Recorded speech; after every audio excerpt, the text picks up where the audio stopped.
नमस्कार दोस्तों, मेरा नाम है विजय कुमार गिरी और मैं आप लोगों का एक बार फिर से स्वागत करता हूं अपने यूट्यूब चैनल जिसका नाम है सुगा क्लासेस फॉर एग्रीकल्चर। दोस्तों, आज हम सब लोग पढ़ने वाले हैं एक कॉम्पिटिटिव बुक ऑफ एग्रीकल्चर जिसको डॉक्टर निमरा सुंडा जी ने लिखा है। इसका हम लोग 94 वाला लेक्चर पढ़ने वाले हैं। इसमें आज हम पढ़ेंगे फ्रूट प्रोडक्शन में मैंगो का पार्ट 2। मैंगो का जो पार्ट 1 था इसको मैंने पढ़ा दिया था। इसमें मैंगो के बारे में बहुत ढेर सारी जो जानकारी थी उसको मैंने आप लोगों को दे दिया था। आज हम इसमें पढ़ने वाले हैं पार्ट 2 में मैंगो में होने वाले इंसेक्ट और पेस्ट जो मैंगो को नुकसान पहुंचाते हैं। इसके साथ साथ हम पढ़ेंगे मैंगो में होने वाली डिजीज़ेस, कौन कौन सी बीमारियां लगती हैं, और इसके साथ साथ मैंगो में लगने वाले जो कुछ फिजियोलॉजिकल डिसऑर्डर्स हैं इनके बारे में डिटेल में पढ़ेंगे। और साथ में ये भी पढ़ेंगे कि ये होता क्यों है, इनका कॉजल ऑर्गेनिज्म क्या है, इनका सिम्टम क्या है, और इसके साथ साथ ये भी जानेंगे कि इन सभी चीज़ों को कैसे मैनेज किया जाता है। अगर हमारी आम की फसल में ऐसी चीज़ें लग जा रही हैं, ऐसा कोई प्रभाव दिखने को मिल रहा है, तो इसको हम कैसे सही कर सकते हैं, इसका मैनेजमेंट किस तरीके से कर सकते हैं, इन सभी चीज़ों के बारे में हम डिटेल में पढ़ने वाले हैं। सबसे पहले हम समझ लेते हैं insect pest of mango.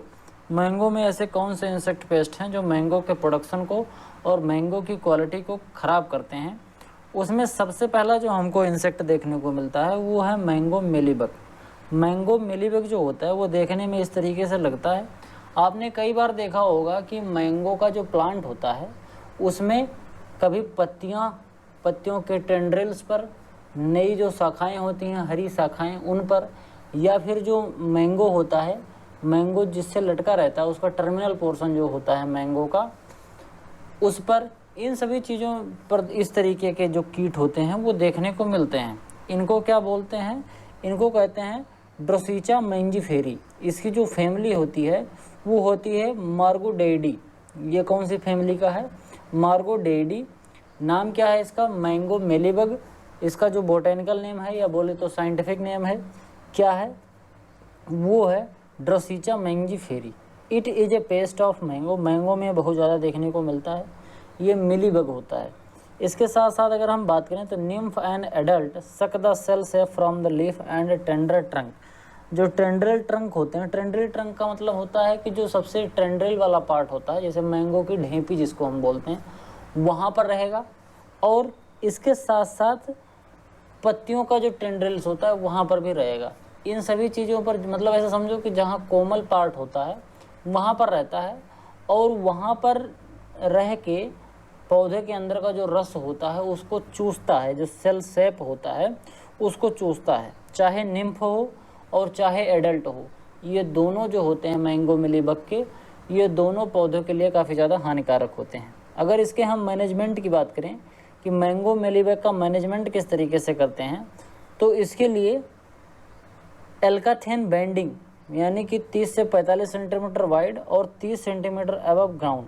एल्काथेन bending का मतलब समझना ध्यान से। इसमें क्या होता है कि मूंज या एल्काथेन की बैंडिंग हम कर देते हैं। मूंज पहले समझना, मूंज होती है एक ऐसा होता है, एक ग्रेमिनी कुल का होता है मूंजा जिसको हम लोग कहते हैं, कास भी कहते हैं। उसको क्या किया जाता है कि जो पौधा होता है आम का, उसमें ज़मीन से 30 सेंटीमीटर के ऊपर, जैसे मान लो ये पौधा है तो ज़मीन से 30 सेंटीमीटर के ऊपर यहाँ पर इतनी दूर लाके फिर 30 से 45 सेंटीमीटर बीच में इतना चौड़ा सा एक पट्टी बना दी जाती है और वही कास लपेट दिया जाता है, ठीक। और इसके साथ साथ ये एल्काथेन भी लपेट दिया जाता है, लगा दिया जाता है। इससे क्या होता है कि जो मिलीबग है वो उड़ के तो जाती नहीं है, वो ऐसे रेंग के जाती है। तो क्या होता है कि एक पौधे से ज़मीन पर आई, फिर ज़मीन से अगले पौधे पर गई, और फिर अगले पौधे के जड़ के पास से चढ़ के फिर ऊपर पौधे पर पहुंच जाती है। तो अगर हम इस जो ये मिलीबग है इसको पौधे पर चढ़ने ना दें, उसको रोक दें, एक कोई बाधा उत्पन्न कर दें मेन जो स्टेम होता है मैंगो में, तो ये मिलीबग पौधे पर आसानी से चढ़ नहीं पाएगी। तो इसी को बोलते हैं एल्काथेन बाइंडिंग। इसमें जो बाइंडिंग होती है यानी कि जो बाउंड्री बनाई जाती है पौधे का जो मेन स्टेम होता है, उसमें 30 से 45 सेंटीमीटर चौड़ाई और जितना मोटा पौधा है पौधे के चारों तरफ चिपका के लगा दिया जाता है। ऐसा समझो जैसे पट्टी बांधी जाती है, बैंडेज बांधी जाती है, वैसे बांध दिया जाता है, और एल्काथेन है तो इस तरीके से लगा दिया जाता है। ये जो होता है ये ज़मीन से कम 30 सेंटीमीटर की ऊंचाई पर होना चाहिए। ऐसा कर देने से जो मिलीबग है वो पौधे पर चढ़ नहीं पाता है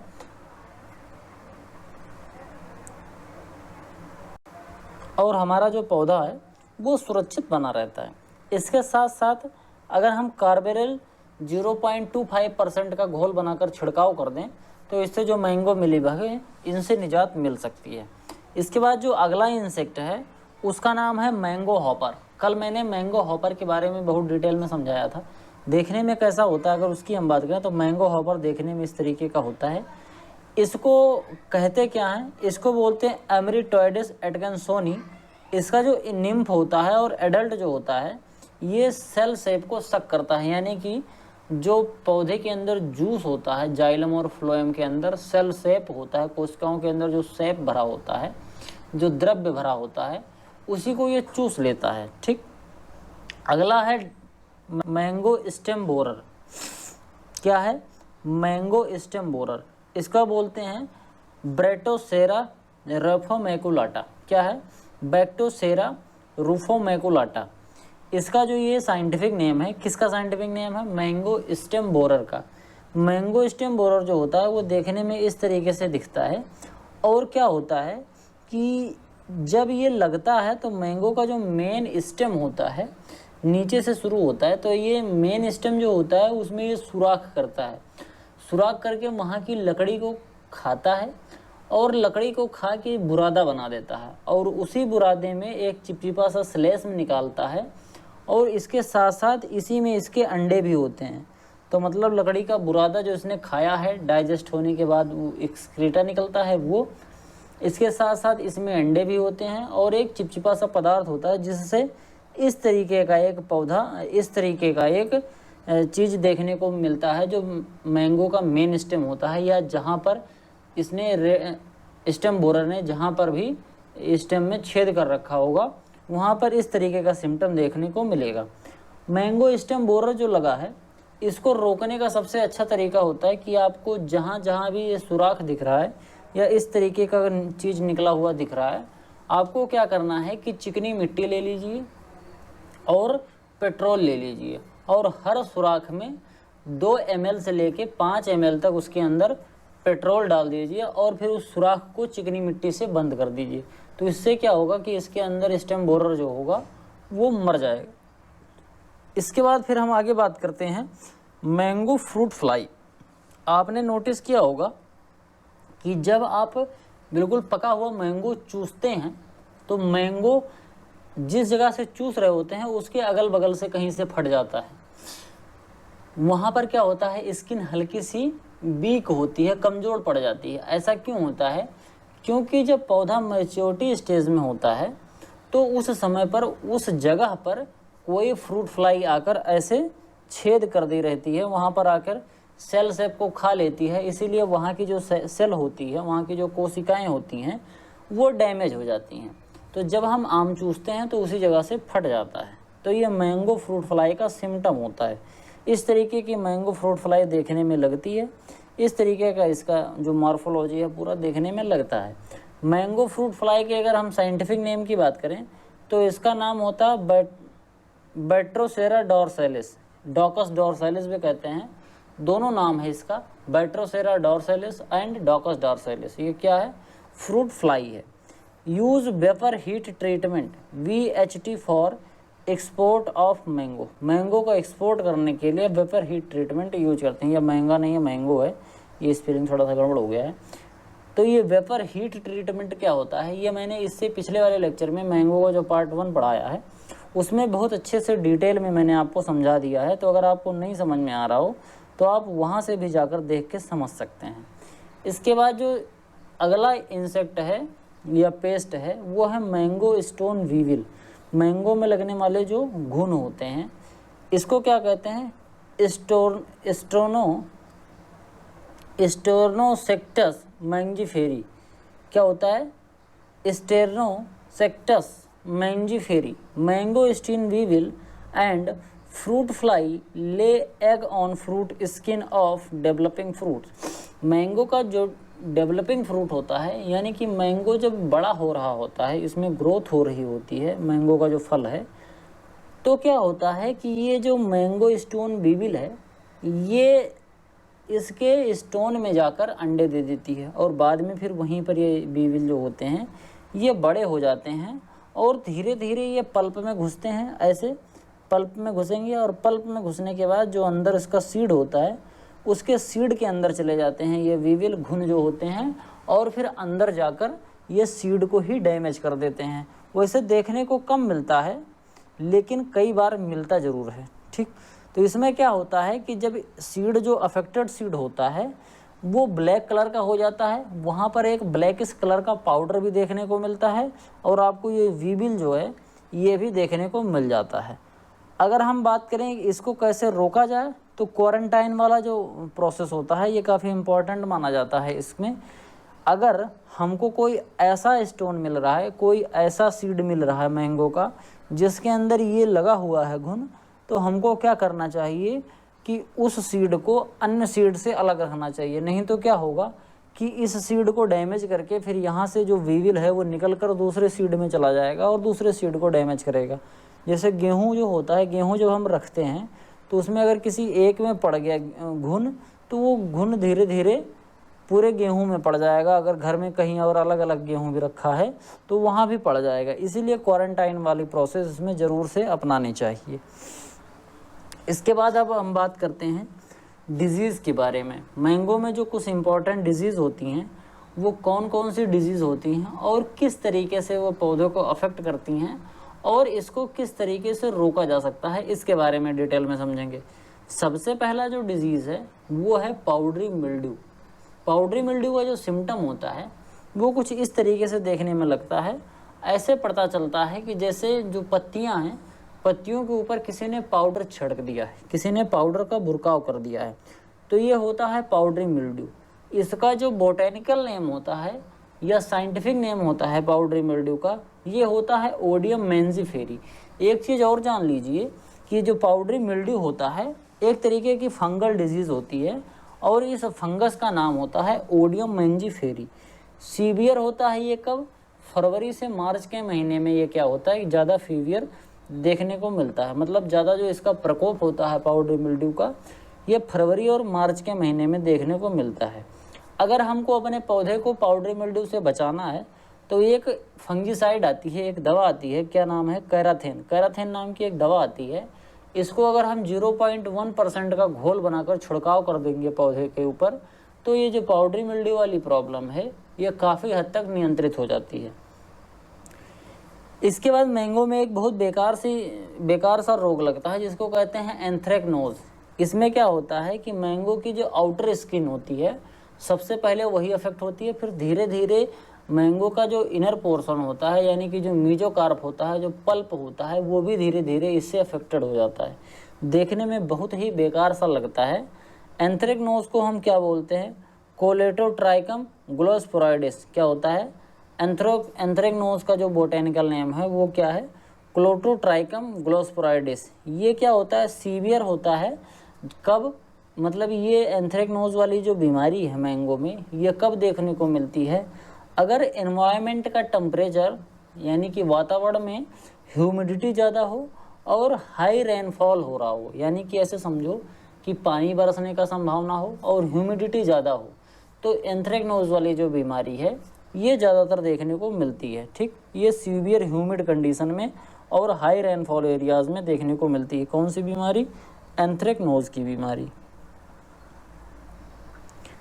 इसके बाद आगे हम बात करते हैं अगली जो बीमारी है वो है मालफॉर्मेशन। मैंगो मालफॉर्मेशन बहुत ही एक ख़राब टाइप की बीमारी होती है, बीमारी भी कह सकते हैं और इसको एक फिजियोलॉजिकल डिसऑर्डर भी कह सकते हैं, लेकिन ज़्यादातर इसको एक बीमारी के तरीके से कंसीडर करा जाता है। इसमें फंगस, इंसेक्ट और फिजियोलॉजिकल डिसऑर्डर ये तीनों का एक मिक्सचर होता है ये मैंगो मालफॉर्मेशन।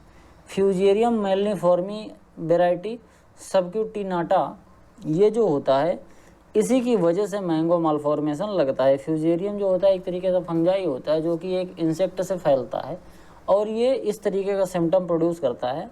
मैंगो में जो मैंगो मालफॉर्मेशन होता है ये दो तरीके का होता है, एक होता है वेजिटेटिव मैंगो मालफॉर्मेशन और दूसरा होता है फ्लोरल मैंगो मालफॉर्मेशन। तो जो वेजिटेटिव मैंगो मालफॉर्मेशन होता है वो देखने में इस तरीके से लगता है। इसमें जो सबसे नई पत्तियां निकलने की जगह होती है, मैंगो में जो बिल्कुल नई नई पत्तियां निकल रही होती हैं, उस जगह पर एक बंची टॉप अपीयरेंस देखने को मिलता है। मतलब कि ढेर सारी पत्तियां एक छोटी सी जगह में निकलती हैं और ये पत्तियां बढ़ती नहीं हैं, बहुत छोटी छोटी सी ही रह जाती हैं। इस तरीके का सिम्टम देखने को मिलता है। इसी को हम क्या बोलते हैं? Vegetative mango malformation. और दूसरा क्या है? Floral mango malformation. ये कहाँ पर लगता है? ये इस तरीके से देखने में लगता है कि मैंगो का जो इन्फ्लोरेसेंस होता है, जो उसका ब्लॉसम निकल रहा होता है, जब फ्लावरिंग का समय आता है, तो इसमें क्या होता है कि जो इन्फ्लोरेसेंस होता है मैंगो का, वो बहुत ही कंजस्टेड हो जाता है, ग्रो नहीं करता है। एक ही फूल जो होता है वो आपस में ऐसे बहुत ज़्यादा टाइट से हो जाते हैं, इनके अंदर ना प्रॉपर पॉलिनेशन होता है, ना प्रॉपर फ्लावरिंग हो पाती है, और ना ही इसमें आम लग पाता है।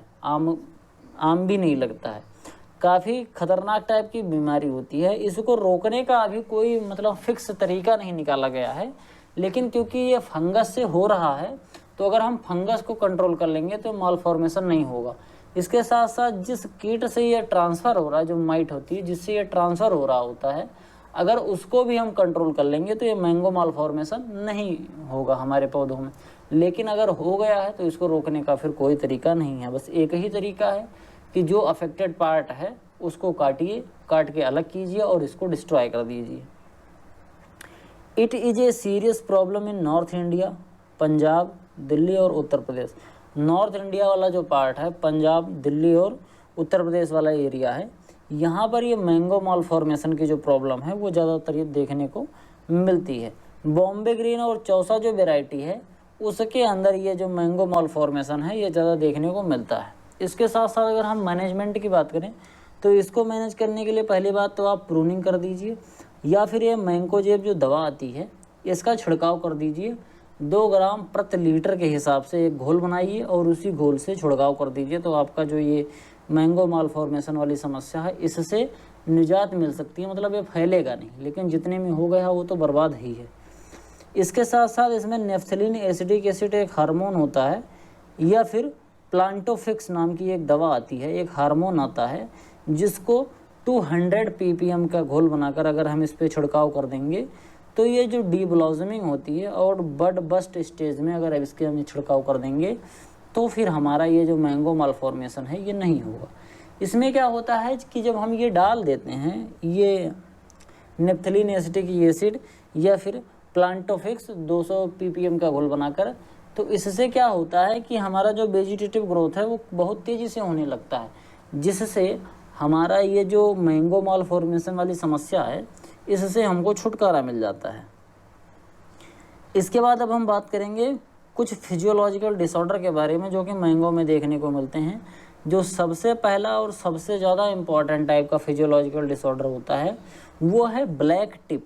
इसमें क्या होता है कि मैंगो जब लटक रहा होता है पेड़ से, तो इसका जो सबसे नीचे वाला पोर्शन होता है, यानी जो ज़मीन की तरफ लटका हुआ होता है, जो नीचे वाला पोर्शन होता है जहाँ पर हल्का सा सुग्गे के ठोंठ जैसा, तोते के ठोंठ जैसा जो बना होता है, वहाँ पर ये काला हो जाता है। इसके जो टिप पोर्शन है वहाँ पर ब्लैक ब्लैक टाइप का स्पॉट बन जाता है इस तरीके से। इसी को हम बोलते हैं ब्लैक टिप ऑफ मैंगो। ये कई कारण से होता है, जिसमें से पहला कारण तो ये है कि बोरान की डेफिशिएंसी होती है। एक माइक्रोन्यूट्रिएंट होता है बोरान, अगर इसकी कमी होती है तो मैंगो में फ्रूट क्रैकिंग होता है, इंटरनल नेक्रोसिस होता है, और इसके साथ साथ ब्लैक टिप वाली जो बीमारी है ये भी देखने को मिलती है।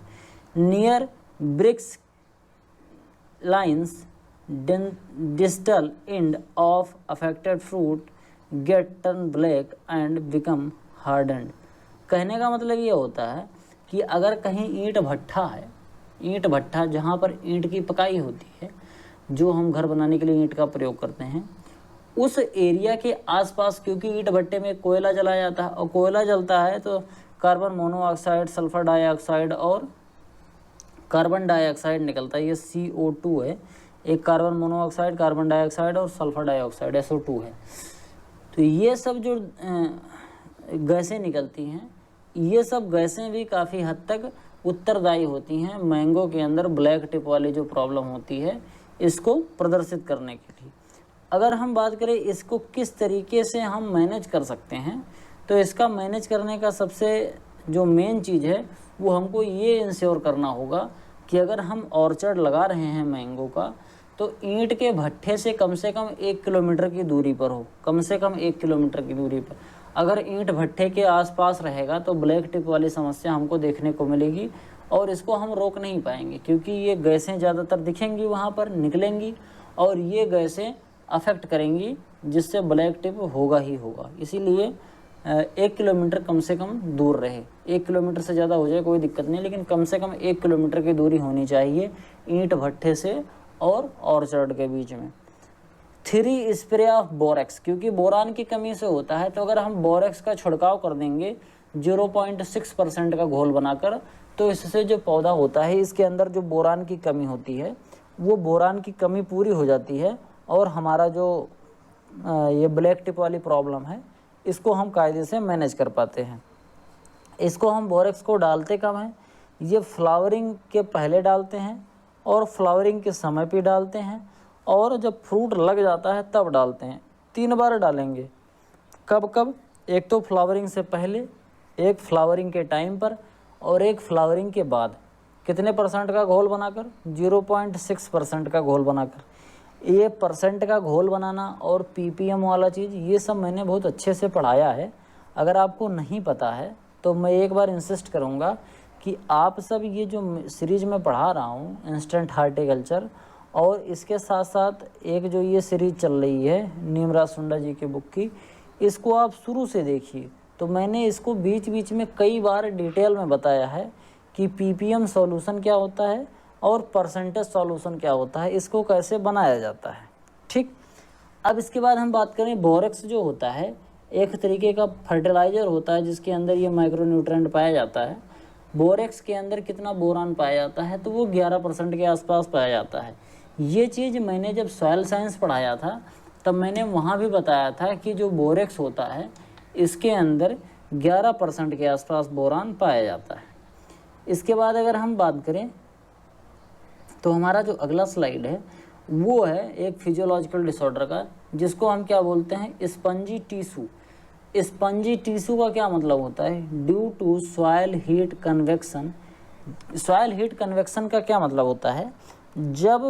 सॉइल हीट कन्वेक्शन कहते हैं कि जब सॉइल के अंदर की जो हीट होती है ये प्लांट के मॉलिक्यूल में एक मॉलिक्यूल से दूसरे मॉलिक्यूल तक ट्रांसफ़र होती है हीट को, और इसी हीट की वजह से जो सिम्टम हमको देखने को मिलता है उसी को बोलते हैं स्पॉन्जी टिश्यू। अब ये बहुत डिटेल में अगर आपको जानना है कि सॉइल हीट कन्वेक्शन क्या होता है, तो इसको मैंगो के जो पहला पार्ट है उसमें मैंने डिटेल में पढ़ाया है, डिटेल में समझाया है कि किस तरीके से सॉइल कन्वेक्शन होता है, सॉइल हीट कन्वेक्शन। तो जब ये चीज़ें होती हैं तो हमको स्पॉन्जी टिश्यू देखने को मिलता है। ये अल्फांसो में ज़्यादातर देखने को मिलता है। मैंगो की जो अल्फांसो वैरायटी है उसमें ये प्रॉब्लम ज़्यादातर देखने को मिलती है। इसमें क्या होता है कि fruit from outside look normal.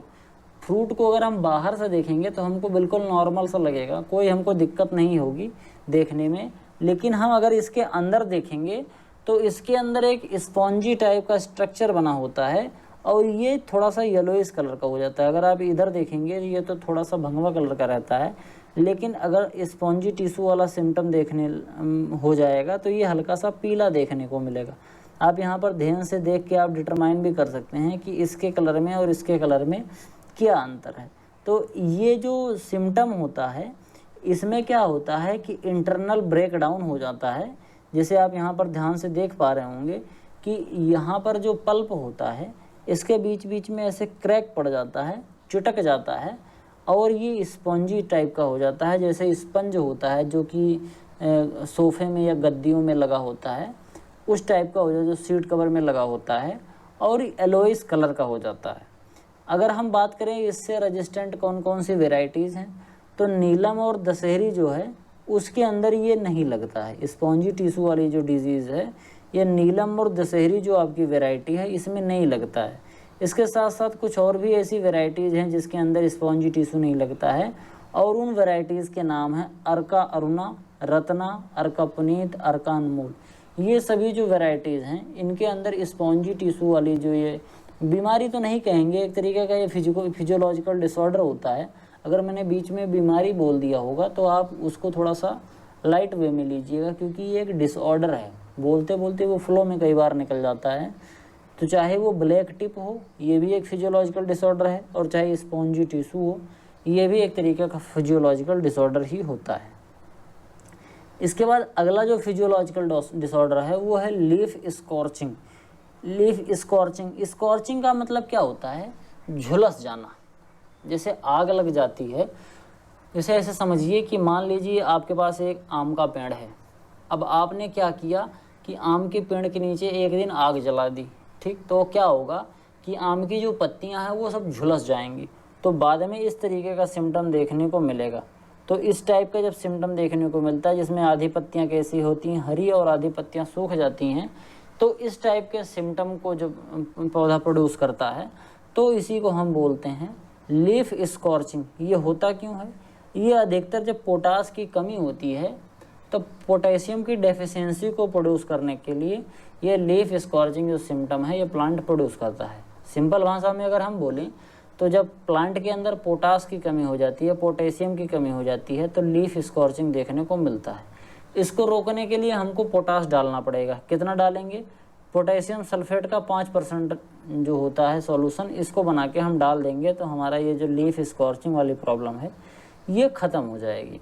इसके बाद अगर हम बात करें इंटरनल नेक्रोसिस, ये बोरान के डेफिशिएंसी से होता है। जैसा कि मैंने बताया कि इंटरनल नेक्रोसिस हो, चाहे फ्रूट क्रैकिंग हो, और चाहे जो ब्लैक टिप हो, ये तीनों चीज़ें बोरान से ही ज़्यादातर गवर्न होती हैं। बोरान की कमी होती है तो होता है, ठीक। इसके मैनेजमेंट की बात करें, इंटरनल जो नेक्रोसिस होता है इसको हम किस तरीके से मैनेज कर सकते हैं, तो इसको मैनेज करने के लिए हमको बोरान, जो कि एक बोरेक्स नाम से आता है फर्टिलाइज़र, उसको डाल सकते हैं। कितना घोल बनाकर? 0.6% का घोल बनाकर अगर हम डाल देंगे तो हमारा ये जो इंटरनल नेक्रोसिस वाली प्रॉब्लम है मैंगो के अंदर वो आराम से सही हो जाएगा। इसके बाद अगर हम बात करते हैं तो है वो अल्टरनेट बियरिंग। अल्टरनेट बियरिंग में क्या होता है कि आम का जो पौधा होता है वो एक साल फल देता है, अगले साल नहीं देता है, फिर उसके अगले साल फल देगा, फिर उसके अगले साल फल नहीं देगा, यानी 2 साल में एक बार फल देता है और एक बार नहीं देता है। तो जिस साल ये फल देता है उसको हम बोलते हैं ऑन ईयर, जिसमें फ्लावरिंग होती है। जब पौधे में, जिस सीजन में पौधे में फल लगेगा उस साल को हम क्या बोलेंगे? On year. और जिस साल पौधे में फल नहीं लगेगा उसको हम बोलते हैं ऑफ ईयर। तो ऑन ईयर और ऑफ ईयर ये कब देखने को मिलता है? अल्टरनेट बियरिंग हैबिट में देखने को मिलता है। एक क्वेश्चन मैं आपसे पूछता हूँ, वो इंस्टेंट हार्टिकल्चर जो मैं पढ़ाया रहा हूँ, मतलब अब तो खैर मैं पढ़ा चुका हूँ, उसमें जो है मैंने बहुत डिटेल में बताया है अल्टरनेट बियरिंग क्या होता है। आपको क्वेश्चन आपसे ये है, आपको बताना है कि अल्टरनेट बियरिंग कौन कौन सी फसलों में पाया जाता है। एक तो मैंगो में पढ़ा रहा हूँ, इसमें तो मिलता ही है। इसके साथ साथ कम से कम 2 और फ्रूट के नाम बताइए जिसके अंदर अल्टरनेट बियरिंग मिलता है। It is problem specially in Dashehari, Langra and Chausa. जो नॉर्थ इंडियन वेराइटी हैं दशहरी, लंगड़ा और चौसा, या ज़्यादातर नॉर्थ इंडिया यानी कि यूपी वाला जो रीजन है, यूपी, मध्य प्रदेश और बिहार, ये वाला जो रीजन है यहाँ पर ज़्यादातर ग्रो किया जाता है। और अल्टरनेट बियरिंग वाली जो प्रॉब्लम होती है नॉर्थ इंडियन वेराइटी में ही देखने को मिलती है। इसके मैनेजमेंट की बात करें तो इसका कोई बहुत मैनेजमेंट नहीं हो सकता है, और बहुत मैनेजमेंट करने की ज़रूरत भी नहीं पड़ती है, ज़रूरत भी नहीं होती, क्योंकि अगर हम इसको मैनेज करेंगे तो हमारा जो पौधा है वो वीक हो जाएगा। ऐसे बात समझिए कि मैंगो में जिस साल फल आता है उस साल नई पत्तियां नहीं आती हैं, और जिस साल नई पत्तियां आती हैं उस साल फल नहीं आता है। तो पौधों में जब पत्तियां ज़्यादा आएगी तो पौधा थोड़ा सा विकास कर लेगा, फिर अगले साल अच्छे से फल देगा।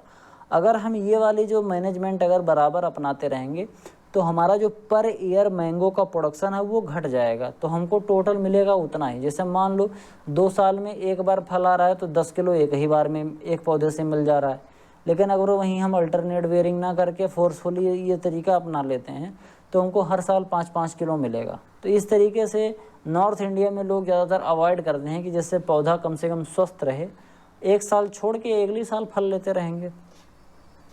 एप्लीकेशन ऑफ कल्टर, जिसको हम बोलते हैं पैक्लोब्यूटाजोल, ये एक तरीके की दवा होती है। ये 5 से 10 ग्राम पर प्लांट अगर हम डाल देंगे तो इससे जो फ्लावर होता है वो निकलने लगता है। जैसे जब हमको लगे कि अब फ्लावरिंग का टाइम आ रहा है तो फ्लावरिंग के टाइम पर हम ये पैक्लोब्यूटाजोल जो होता है वो 5 से 10 ग्राम पर प्लांट के हिसाब से अगर हम डाल देंगे पौधे पर, तो हमको क्या होगा कि जहाँ पर पत्तियाँ निकलने वाली थी नई नई, वहाँ पर क्या होगा, फ्लावर निकल जाएगा, जिससे फिर हमको मैंगो मिल जाएगा।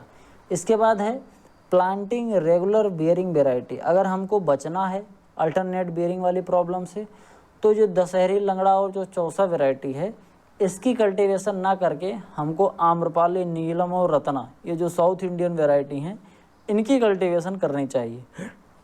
अगर हम इनकी खेती करेंगे, आम्रपाली, नीलम और रत्ना जैसे जो आम की वैरायटीज़ हैं, तो हमको जो अल्टरनेट बेयरिंग वाली प्रॉब्लम है देखने को नहीं मिलेगी। अल्टरनेट बेयरिंग से बचने का क्या तरीका है, आम्रपाली, नीलम और रत्ना वाली जो वैरायटी हैं इनको लगाया जाए। तो आज की वीडियो में केवल इतना ही। आपका जो मैंगो था नीमरा सुंडा जी के बुक से वो पूरा ख़त्म हुआ। आई होप आपको वीडियो पसंद आया होगा। वीडियो पसंद आया हो तो वीडियो को लाइक करें। चैनल पर पहली बार आए हैं, मेरा पढ़ाना आपको अच्छा लग रहा हो तो मुझे मोटिवेट करने के लिए एक लाइक ज़रूर करें। चैनल पर पहली बार आए हैं तो चैनल को सब्सक्राइब जरूर करें। अपने दोस्तों के साथ चैनल को शेयर करें, जिससे मुझे मोटिवेशन मिलता है। जब कुछ सब्सक्राइबर बढ़ते रहते हैं तो मुझे एक पॉजिटिव मोटिवेशन मिलता है, जिससे मैं आप लोगों के लिए अच्छा से अच्छा वीडियो बनाने की कोशिश करता रहूँगा। आपको रोज़ एक वीडियो जैसे मैंने देने का वादा किया है, तो आपको रोज़ सुबह 9 बजे एक वीडियो देखने को मिलेगा। तो आज की वीडियो में केवल इतना ही। मिलते हैं किसी दूसरी वीडियो में, तब तक के लिए इजाज़त दीजिए। धन्यवाद।